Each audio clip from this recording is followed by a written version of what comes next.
If you're new to my channel, my name is Elizabeth. This is my almost 9-month-old daughter, May, who is just a little sweetie patootie. And I'm going to go ahead and do a postpartum hypothyroidism update. Just go over some general things first about hypothyroidism in the postpartum period, especially with breastfeeding. There are just some things that I've learned that are pretty darn important for y'all to know. So I'm going to put this chickadee down because she is on the move, and she's probably going to play, and you'll probably hear her in the background, and she might cause a ruckus, and the bow's not going to stay on her head, but it was cute while it lasted, right? Okay, kiddo. So how we're going to start with this is I'm actually just going to briefly go over a few thyroid tidbits, if you will, so that you can understand all of the verbiage and language in this video. It should go pretty quick. So your thyroid is a gland right here. It produces T3 and T4 are the thyroid hormones that help regulate like everything metabolic in your body, like everything, from how you process food, gaining weight, losing weight, bowel movements, skin dryness, getting pregnant, having regular cycles, hair growth. All those things are totally regulated by the thyroid hormone. And so your body and your brain, your pituitary gland, works on a negative feedback loop, I believe. And so when your body says, I need more thyroid hormone, your pituitary gland releases TSH, which is thyroid stimulating hormone. So when your thyroid hormone is low, your TSH level, your thyroid stimulating hormone that your pituitary gland releases, is high, okay? So that's how those numbers are gonna work. And so obviously you want your body to be in good working metabolic order, and that's why having a mama, but also having a properly working thyroid is so important. So when I was diagnosed with hypothyroidism, it's when we were trying to conceive. We'd had about 6 months of well-timed intercourse. We weren't getting pregnant. My cycles were super wonky. They were getting long. They were anywhere between like 31 and I think 41 days was my longest. They were just all over the place, and we weren't getting pregnant, and I felt like we should have been, so I went in and did a preconception visit. My thyroid was a little bit enlarged, and my TSH had previously been on the higher end of things, so they went ahead and tested it again, and the normal range for TSH I have written down right here. It's normally 0.27 to 4.2, okay? And mine was like in the 20s. So obviously I had hypothyroidism. I went to the endocrinologist. She kind of diagnosed that my hypothyroidism. Oh, hello. Would you like to read my notes? She kind of diagnosed that my hypothyroidism was autoimmune in origin. I had a few nodules on my thyroid that they ultrasounded, and they said were nice and small, and they would just follow back up with those, make sure that they weren't growing, that they weren't cancerous. The nice thing about thyroid cancer, if there's a nice thing about cancer, is that it is very slow growing, and so they were comfortable with rechecking in a year because my nodules were small and didn't look assuming. Anyway, so as soon as I got pregnant, after being on levothyroxine, which is the thyroid replacement hormone, for a few months, as soon as I got pregnant, we adjusted that dose up because for the first trimester, the baby does not have a thyroid, and it feeds off of your thyroid, so that was important. So I was at 100 micrograms of levothyroxine, first with my miscarriage, and then continuing through when I got pregnant a few months later with May. And I continued with that my whole pregnancy. I had no issues. We followed up. It was great.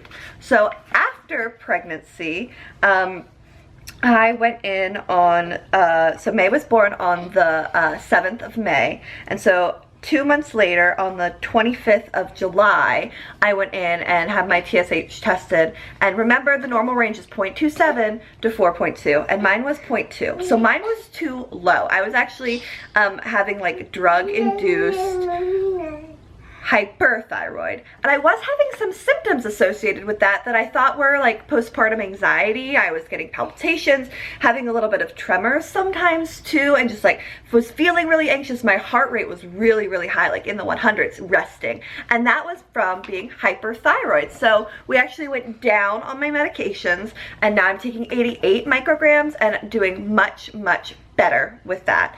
On the 4th of October, my TSH was 0.6, and then on the 11th of January, it was 1.87. So we're just gonna follow with my labs every 6 months, and then as soon as I do decide and do get pregnant again, we'll go back in and recheck and probably have to up the dosage for the pregnancy like we did last time. So one thing that I also did recently in January, on January 31st, is I went and got my Thyroid Rescan. So it had actually been over 1.5 years, just because with the pregnancy they were like, well, we're not going to do anything. If this is cancerous, we're not going to do anything while you're pregnant. So it's okay to go ahead and wait until the end of your pregnancy, even though that was over 1 year. And then we waited a little bit longer, needless to say, which was, you know, kind of my fault, but the endocrinologist did not seem worried. So there was no significant changes on my thyroid nodules, and that it was stable size, and no biopsy was needed, no following imaging was needed, giving the stable size and the smallness of everything that was on there. So wonderful. My thyroid is good to go. I am so thankful for that. I feel like that's really under control. All those symptoms I was having with the anxiety and the heart rate are back to normal. I just feel like my honest, normal self, which has just been such a blessing, because gosh, having a baby is hard enough, and then you add like these feelings of anxiety, which totally could have been postpartum anxiety or depression, but they were just triggered by my thyroid making my body work so hard. So I'm glad that that got all taken care of. I am sorry that I have such a little rascal in this video. I'll look through the footage and see if I need to refilm. But she's being a little clingy because I worked last night, and so she was with my mom today, and she missed me. Yeah, you missed your mama. Anyway, but something else I wanted to talk about, which is so important, is breastfeeding and hypothyroidism. So, hypothyroidism, when it is not well controlled, obviously affects your metabolic processes. Well, one metabolic process that we have, excuse me, that's very loud. One metabolic process that we have, if we choose to breastfeed, which is a wonderful choice, is making breast milk. So if your body is going slow, and the metabolic rate is not doing much, and you're just like, ooh, that's what your boobs do too. They're totally not producing well. You're having issues providing enough milk for your baby, and obviously, that's not good. Your baby could cry because it's hungry. So that's one reason.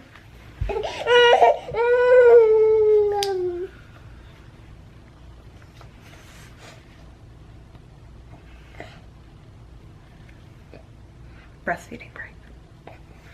So that's one reason why making sure that your thyroid is well controlled post-pregnancy. And if you're starting to have weird symptoms, just keeping an eye on those things. It's hard because I feel like all the symptoms of having hypothyroid are also symptoms of like being a new mom, being exhausted, like being just feeling crappy. You're probably not even having a period, but definitely something to look out for. Another thing, everybody's obsessed with their supply. That's like the thing I've learned since breastfeeding. Everybody's obsessed with their supply, obsessed with having enough, obsessed with pumping output. And so everybody's always like, I'm gonna take some mother's milk tea. I'm gonna take some fenugreek, which is probably the main ingredient in mother's milk tea. Don't do that.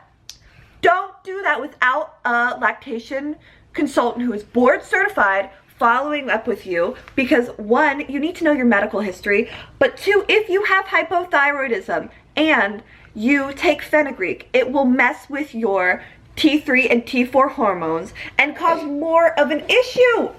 I know that this is me being like yelling at the camera, but this is so important, and you will be all over the internet. Oh, I took fenugreek and I was fine. I took fenugreek and I was fine. Do not take supplements if you have any underlying metabolic or any underlying conditions without consulting with a board certified lactation consultant.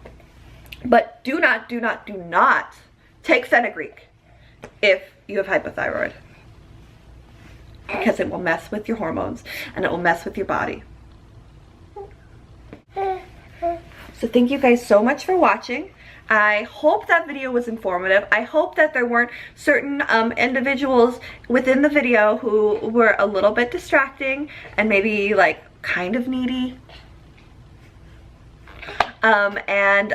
Thanks so much for watching. We're going to be posting a video every single day in February. We're doing Vloguary, so I hope you have seen some fun vlogs of our times and some fun videos and other reviews, and hope you guys have a wonderful day. Can you say bye-bye? Bye-bye-bye-bye-bye. Bye-bye-bye-bye. Bye, guys.